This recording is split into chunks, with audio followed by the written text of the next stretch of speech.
જય માતાજી, બધાને રામ રામ ને સવારના ગુડ મોર્નિંગ. તો તમારું સ્વાગત છે એક અમારા નાનકડા વ્લોગમાં અને અમારી નાની એવી ચેનલમાં. પણ જો તમે સપોર્ટ કરશો તો અમારી ચેનલ પણ એક દિવસ મોટી થશે.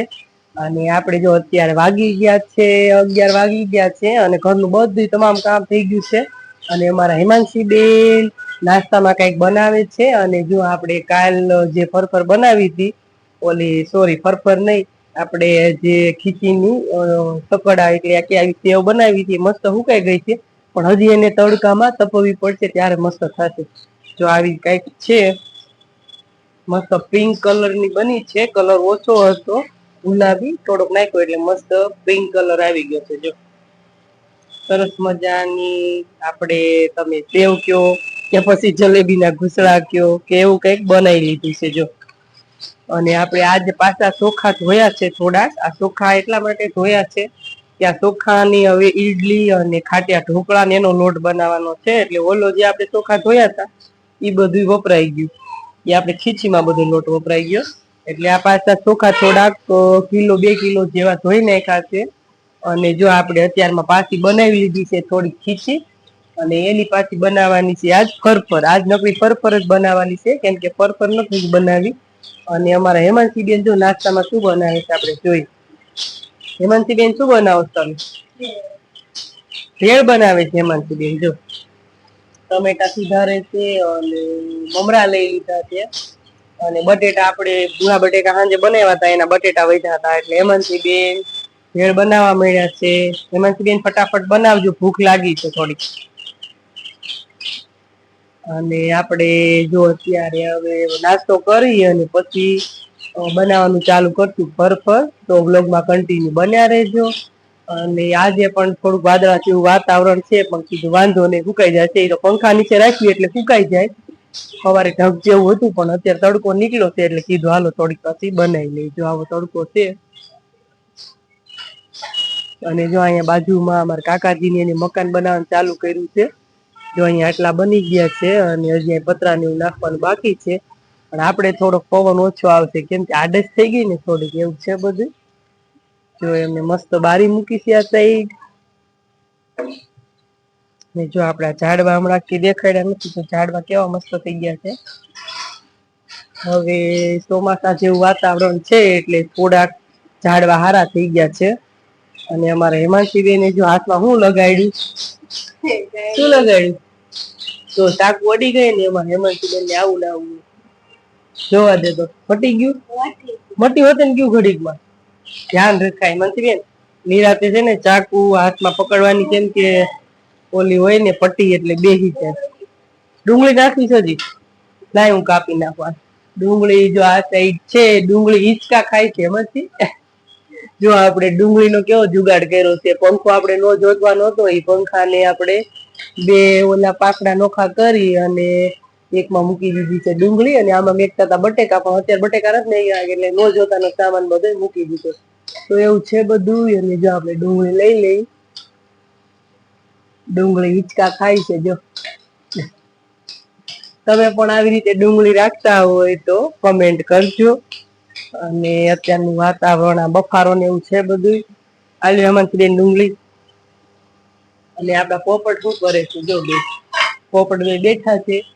કમેન્ટ આવી હતી કે બેન તમે પિંજરામાં પોપટ ને નો રાખો, એને આઝાદ કરી દો. પણ એમાં એવું છે કે આ પોપટ છે ઓલા વિદેશી આવે છે, ઓલા જે આપણે દેશી પોપટ આવે ને એ નથી, આ નાના પોપટ છે વિદેશી. એટલે આ પોપટ ને જો આપણે ઉડાડ દઈએ ને તો આ બીજી વસ્તુ તો લગભગ ખાતાય નહીં હોય. એની સૈણ જ અલગ આવે. એ સૈણ આપણે બજારમાંથી વેચાતી લઈને ખવડાવવાની હોય.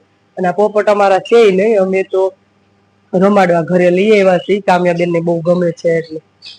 જો કેવા બેઠા છે. અને આપણે ઉડાડી દઈએ ને તો ઈ શું ખાય, અને ઓલું એમ થાય કે ભૂસા જ બિચારા મરી જાય એમ થાય ને, કેમ કે પહેલેથી પિંજરામાં રહ્યા હોય એટલે એને આદત ન હોય બહાર રહેવાની, ઉડવાની. એટલે અને અહીંયા જો આપણે ચકલીનો માળો છે, આમાં પણ ઈંડા મૂકા છે ચકલીએ.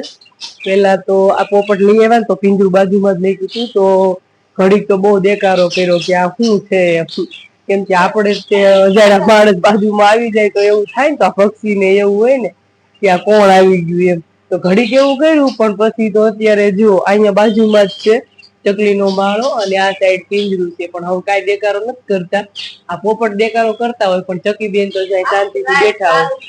હા, ઈ બે પોપટ છે ને ઈ બે દેકારો કરતા હોય. જો હજી ચાલુ જ છે, જો બોલવાનું છે. અને હમણાં તો એક રીંગ લઈને એવો રમે છે ને, ઓલો પીળો પોપટ છે કેવો રમતો હોય રીંગ લઈને. એક રીંગ નીકળી ગઈ છે તો ચાસમાં લઈને ઉપર મૂકે, નીચે મૂકે ને એવું બધું કરે. મજા આવે આપણે જોવાની. જો પીળો છે ને એ બહુ નટખટ છે. જો એમ કે હક નથી. જો તો છે ને આમથી આમ ઠેકડા જ મારશે. આમાં આપણે પાણી મૂક્યું છે, આમાં સૈણ મૂકી છે, અને જો ઓલી માટલી રહી ને એમાં એ બેહે ને અહીંયા બેહે ને એવું બધું કરે. મેં તોતા લગન મેં ઉડતા, પણ આ ઈ છે નહીં, આ બીજા છે. હેમાંશી બેન ને કેમ દાતા એવા મમ્મી ગીત ગાયું એટલે હે. એમ તો મને છે ને આમ ગીત ગાવાનો શોખ છે. કમેન્ટ કરજો હાલો કે હું એક ગીત બનાવું, ગાવ. કમેન્ટ આવશે બધી જાજી બધી, તો આપણે મસ્ત એક ગીત સારું હશે એક કડી હું ગાઈશ. ઓકે હેમાંશી બેન. અને જો અત્યારે કુલર ની બાજુમાં બેસી ગયા છે, પણ કેમ કે જો અત્યારે ગરમી જ થવા મળી છે, એટલે બફારો જ એટલો છે વરસાદનો. તો કઈ વાંધો નહીં, આપણે કુલર ની બાજુ બેઠા છીએ એટલે થોડીક વાર રાહત રહે.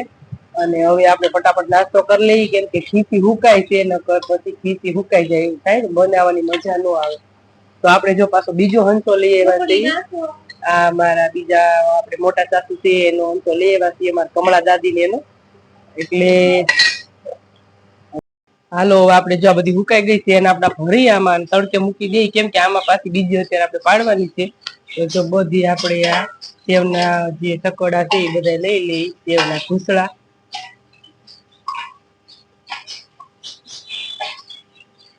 મસ્ત હુકાઈ ગઈ છે. જો બનાવતા ને ત્યારે કાલ વરસાદ હોતે નાખ્યો હતો, એમ થયું ઘડીક વાર કે લ્યો હવે આ બગડશે, પણ કઈ વાંધો ન આવ્યો. જો પંખા નીચે આખી રાત મૂકી દીધી ને તો સરસ મજાની હુકાઈ ગઈ છે. જો કોક આવી રીતે થોડીક છે લીલી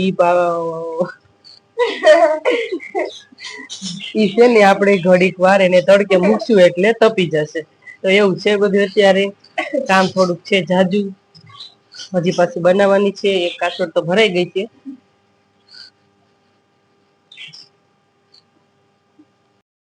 જો આપણે જમવા બેસી ગયા છીએ, અને જે પેલા આપણે કામ કરવાનું ફરફર બનાવવાનું છે, બધી ફરફર બની ગઈ છે. એક ખાટલો બનાવી લીધી, કેમ કે રોજ થોડી થોડી બનાવી હતી. આજ આપણે ત્રીજો દિવસ છે બનાવવાનો. 3 દિવસથી બનાવી છે એક ખાટલો, અને હજી એક વાર બનાવવાનું છે. એક ખાટલા જે સાથે એટલો લોટ પડ્યો છે, એટલે થોડોક ટાઈમ મળે એટલે એમ બનાવી લઈએ છીએ. અને અત્યારે બેસી ગયા છીએ આપણે જમવા. તો હાલો બધા જમવા. અને આજ તો પેલા જો ટાઈટ લઈ લઉં છું, કેમ કે ટાઈટ પીવાનું મન થઈ ગયું છે. ટાઈટ લઈ લીધી ઠંડી ઠંડી. અને શાકમાં આપણે બનાવ્યું છે મગનું શાક, બનાવ્યું છે મસ્ત મજાનું. મગનું શાક છે, અને સલાડમાં આપણે લઈ લીધી છે ડુંગળી, ટમેટું, અને રોટલી છે ઘઉંની. તો રોટલી આપણે સવારે જ બનાવેલી છે. અને જો મસ્ત શાક બનાવ્યું છે કઠોળમાં મગનું. ક્યારેક ક્યારેક મજા આવે, લીલોતરી કોઈ નથી ભાવતી એટલે ક્યારેક ક્યારેક બનાવી લઈ કઠોળ. તો ભારી છે કોને કોને ભાવે છે કઠોળનું શાક. અને હમણાં કીધું બાજરાના રોટલા નથી બનાવતા, ને કઠોળની સાથે બાજરાનો રોટલો હોય તો કઈક ખાવાની મોજ જ અલગ હોય. અને જો આપણે આ કેરી લઈ લીધા. હવે આ છેલ્લી કેરી છે આટલી, જે આપણે કાચી કેરી આવી હતી પાર્સલમાં, એમાં આટલી છેલ્લી કેરી વધી છે. તો હવે કોક કોક છે પાકી અને કાચી ને એ બધી, તો આજે બધી પૂરી કરી દી. હાલો અત્યારે વાગી ગયા છે 6, અને જો મસ્ત મજાની આપણે જ્યાં બનાવી હતી સેવ પિંક કલર ની અસલ ફુકાઈ ગઈ છે. ને હેમાંશી બેને જો સરસ ડબ્બા ભરી લીધા છે, અને હેમાંશી બેને બધી વસ્તુ અલગ અલગ કરી વાળી છે. જો આ ફરફર છે, અને આમાં છે સેવ, એ આપણે જે કાલ બનાવી હતી. અને આ આપણે બધું બનાવ્યું હતું પ્રમ દિવસ. આ છકરી છે, બધી વસ્તુ અલગ અલગ હેમાંશી બેને કાઢી લીધી છે, એટલે એને જે ખાવું હોય પછી તળાય. અને આમાં છે જાડી સેવ. આનો ભૂકો થઈ ગયો એટલે આને જબલામાં ભરી લીધી. તો હવે આમાંથી થોડુંક આપણે તળશું, અને જોઈશું કેવું બધી આ સેવ કેવી બની છે. આ તો આપણે તળીને જોઈ લીધું, આને તળવાનું છે. જે આપણે આ સેવના ઘૂસડા બનાવી લીધા છે. જે વરસાદ ચાલુ થઈ ગયો હતો, ઉકાળી નદી ત્યાં વાવાઝોડું ને એવું ચાલુ થઈ ગયું હતું, અને એમાં આપણે બનાવેલી આ સેવના ઘૂસડા જોઈ કેવા બને છે, તળીને જોઈ. જો જેવું વિચાર્યું હતું એનાથી પણ વધારે મસ્ત બન્યા છે. જો તમે જોઈ શકો છો કે કેવા એકદમ મસ્ત બન્યા છે. જો છોકરાઓને ભાવે અને બનાવવામાં પણ ઈઝી છે, તળવામાં પણ ઈઝી છે. જો બહુ મસ્ત બન્યા છે, પણ તમે પણ ટ્રાય કરજો. કાંઈ છે નહીં આમાં એટલું બધું મહેનત, તમે પણ ટ્રાય કરજો. જો કેટલા મસ્ત બન્યા છે કમેન્ટ કરજો.